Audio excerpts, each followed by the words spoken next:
Le ministère de l'Énergie a lancé le programme ce mois-ci, mais traite toutes les formes de H2 de la même manière.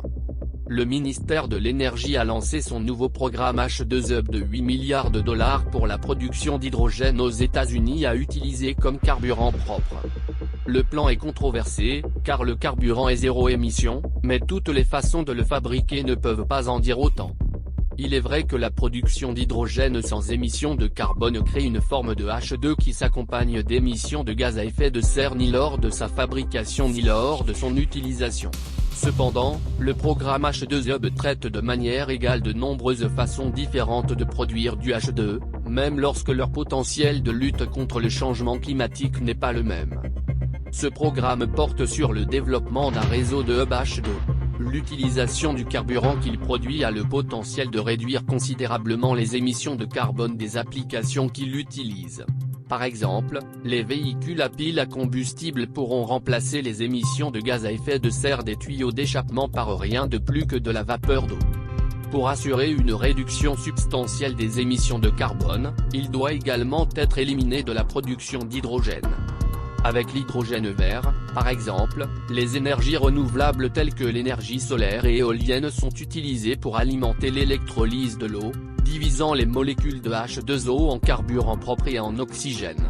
Comme l'électricité alimentant les électrolyseurs est sans émission, cela signifie que les gaz à effet de serre ne sont pas le résultat de ce processus. Cependant, à l'heure actuelle, les électrolyseurs alimentés en électricité renouvelable ne sont ni la méthode de production d'hydrogène la plus courante actuellement, ni ne devraient le devenir dans un avenir immédiat.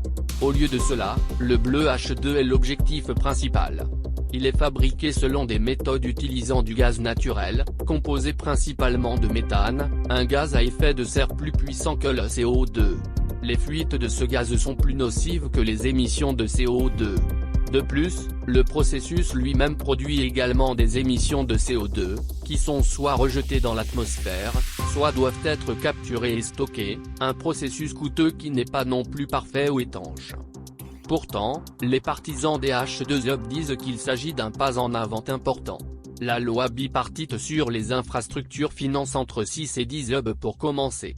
Parmi eux, au moins un est destiné à utiliser des énergies renouvelables pour sa production d'hydrogène. L'idée est d'utiliser des méthodes plus facilement disponibles pour commencer à fabriquer H2 plus tôt et encourager une adoption plus précoce.